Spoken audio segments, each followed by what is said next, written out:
much, Hiba. That was really informative. So Wali Rahmani is a social media personality and a social and political activist. He has very kindly helped us in amplifying the voices of Palestinians through his platform. I now request him to conclude this webinar.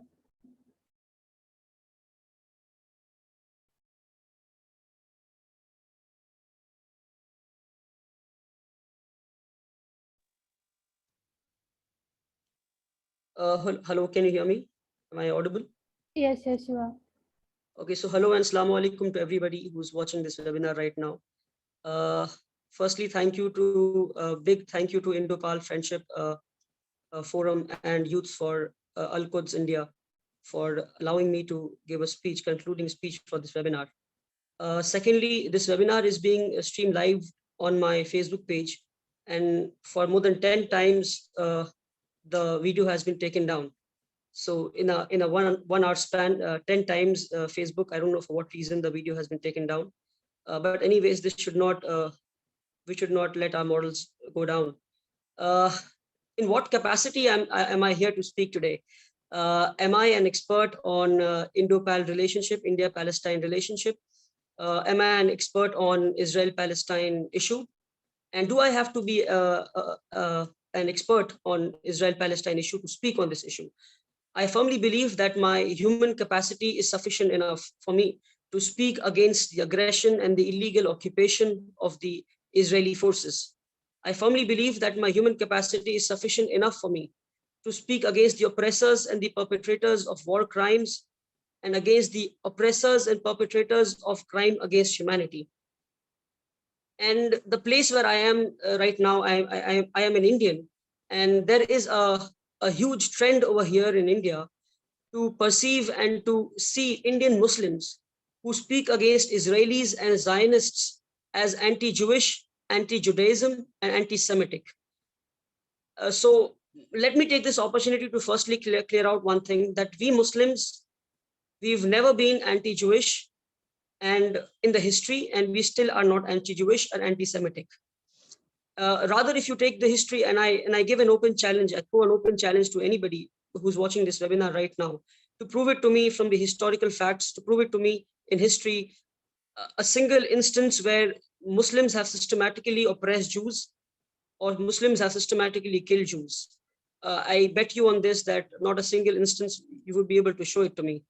Rather, on the contrary, the historical facts are such that for the first time when Muslims took over Al-Aqsa and took over the Al-Quds, took over Jerusalem, it was during the time of Khalifa Umar Raziallah. And during that time, when Umar Raziallah took Jerusalem for the first time, when he conquered Jerusalem for the first time, history has recorded this fact that he took over Jerusalem without even spilling a drop of blood. And let me narrate you the instance when he went to Jerusalem and he took over the Jerusalem, and when the Jews and the Christians happily gave Jerusalem in his hand and said that we want to work under the able leadership of you, under the able leadership of Muslims. And these are not, vague things. These are facts. These are historical facts. And when Khalifa Umar Raziallahu Ta'ala, when he was in Jerusalem, it was the time for prayer. So the Christian priest said, you can come to the church and you can pray. And look at the far-sightedness of Khalifa Umar. He said, if I pray in this church today, and when I am not here, tomorrow Muslims will claim that this church belongs to the Muslims because our Khalifa had prayed over here. He stepped out of the church and he prayed. And the place where he prayed, exactly in that place, is Masjid Umar today. So look at the far-sightedness of this man, the first man who had conquered, who had taken over Jerusalem. He did not want the Muslims and the Christian to clash after he was gone. And the second time, in fact, when you see history and when you read history, it is totally different. You see that Muslims and the Jews were killed in the first Crusade War. Muslims and the Jews were killed in the second Crusade War. And for the second time when Jerusalem was taken over, when Jerusalem was conquered by Salahuddin Ayyubi, history has recorded his generosity. History has recorded his sense of justice, that he goes on to give ransom for all the war prisoners from his own wealth. So where in history can you show me that the Muslims have persecuted, where the Muslims have oppressed Jews? On the contrary, when Jews were being killed, in Holocaust, when the Jews were being killed across Europe, it was Sultan Mahmud of the Europe of Morocco. It was Sultan Mahmud of Morocco, the king of Sultan Muhammad, the king of Morocco. Then, when Morocco came under the German rule, and the German Nazis wanted to, impose anti-Semitic laws in Morocco, it was Sultan Muhammad who said that the Muslims and the Christians and the Jews are people of the book, and he saved the Jews who were staying in Morocco. History has recorded the fact that it was Bosnian Muslims who have sacrificed their lives, who have risked their lives, and who have saved the Jewish from the anti-Semitic propaganda, from the anti-Semitic Holocaust. History has recorded the fact that it was the Grand Mosque of Paris, the Jama Masjid of Paris, which gave refuge to more than 1,700 Jewish people and saved them from the Holocaust and saved them from getting killed. More than 1,700 Jewish people took refuge and went into hiding in the underground compound of the Grand Mosque of Paris. So this is the history of Muslims. History has recorded the fact that Iran gave refuge to the Jewish and the Polish refugees of the Holocaust. So this is the history of Muslims. Not a single incident in the history where you can show me that the Muslims have oppressed and have killed, systematically oppressed Jews. Not a single instance before 1948. And what have the Zionist forces and the Israeli forces done in return? They have colonized the Palestinian Arabs. They have killed more than 1 million Palestinian Arabs. They have thrown in more than 3 lakh Arab Palestinians into jail without trial. Is this what you do in return?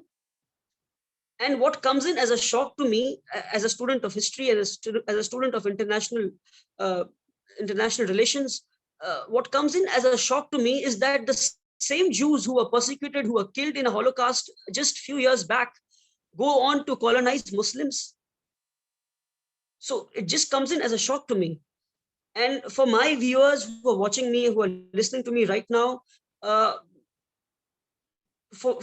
make you understand this in a better way, what is happening right now in Palestine is not just colonialism.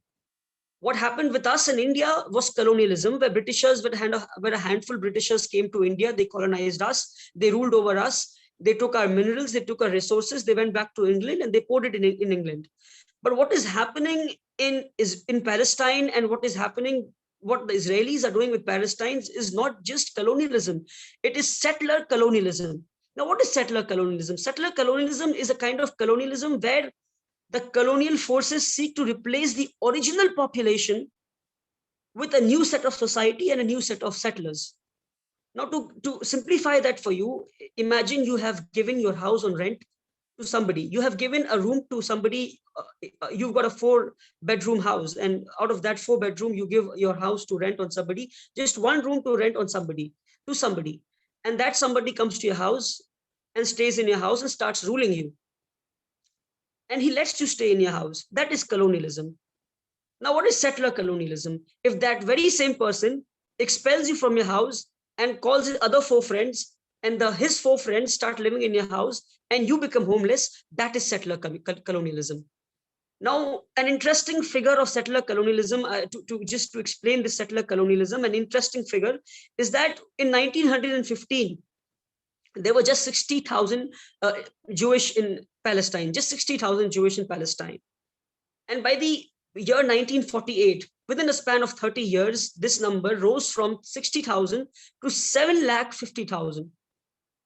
And in the year 1948, exactly the same figure, 750,000 Palestinians were expelled from their own home. So is it just a coincidence that 750,000, the population of the Jews rose from 60,000 to 750,000, and exactly the same number of Palestinians were expelled from their home? Is it just a coincidence? No, my friends. This is settler colonialism. This is a systematic settler colonialism. And I feel ashamed sitting in India right now when there are a handful of Indians who trend on Twitter, who trend on Facebook by saying India stands with Israel. How can any India support Israel? How can any Indian for a matter of fact, support Israel when we ourselves have been fighting, have fought, our forefathers have fought against the British colonialism for years. We have our own history of fighting against colonialism. The year we got freedom in 1947, then the next year, 1948, Palestine became colonized. Just 1 year after that. And I mean, how can Indians support Israel when Israel is colonizing it? And okay, so India has a long history of supporting the Palestinian cause. You know, Mahatma Gandhi, the father of the nation, for Indians who do not know, and these handful Indians who in India we call bhakts, I mean blind followers of like in Israel you've got, in Palestine you've got Zionism, in India we've got Hindutva. The two forces work together and their ideologies are exactly the same in India. So Mahatma Gandhi, the father of our nation, he said Palestine belongs to the Arabs in the same manner as England belongs to English and France belongs to French. This is what the Indian father of the nation said. In fact, India had boycotted and had voted against the UN resolution to partition Palestine in 1947. And not just this, the Palestinian embassy, which is in India, New Delhi, that embassy has been built out of the funds that was provided by the Indian government. So can you understand to what extent is India trying to support the Palestinian cause? And on 16th May, the recent event that proves that India stands with Palestine, on 16th May 2021, the Indian ambassador to the UN Security Council, he went on to say that we stand with the just Palestinian cause. He ended his entire speech by saying that we stand with the just Palestinian cause. So people staying abroad, they must be thinking when India starts trending, when a handful number of people who start trending it from India, that India stands with Palestine, India stands with Israel, they must be thinking that there's a vast population, a major population of the Indians who support Israel, which is absolutely wrong. They're just handful number of people who are followers of an ideology called Hindutva. And this ideology, the forefathers, and it is interesting, and I'm going to expose them right now in this video today, in this webinar today. So the followers of Hindutva today claim to be the champions of the human rights and claim to be the protectors of Jews and supporters of Jews. But they have little idea what their forefathers have done against the Jews. So the founder of the entire ideology, like Theodor Herzl is the founder of Zionism, in the same way, Savarkar, Golwalkar, and Hedgewar, these three people were the founders of Hindutva. So Golwalkar and Savarkar were hardcore supporters and admirers of Hitler. In fact, Golwalkar went on to say that we should learn from Hitler how Hitler, if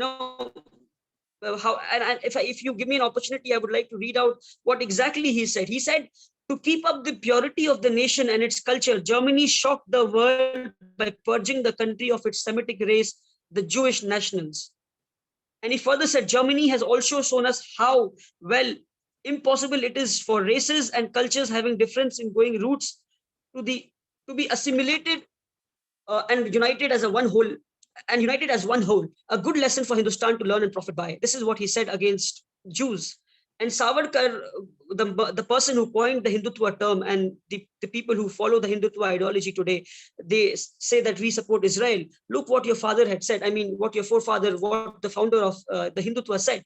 He said in 1931, 21st session of the Hindu Mahasabha, he said that the Indian Muslims the Indian Muslims are more inclined to identify themselves with Muslims outside India. In the same manner, the Jews in Germany.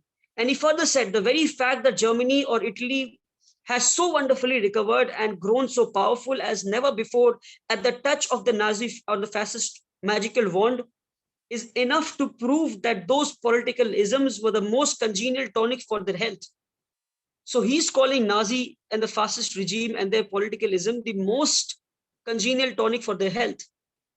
And these Hindutva Modi supporters and the Hindutva supporters in India do not realize that their forefathers were supporters of Germany, were supporters of Hitler, were supporters of Nazi. So in India today, we stand in solidarity with the Palestinian cause. And in future also, we will stand, inshallah, with the Palestinian cause. Thank you so much. Thank you so much. That was a really, really powerful speech. I hope you all learned from it. So it is time for the Q&A session. One of our moderators, Khadija, will now convey the questions to our speakers and they can choose to speak or answer whichever the questions they prefer.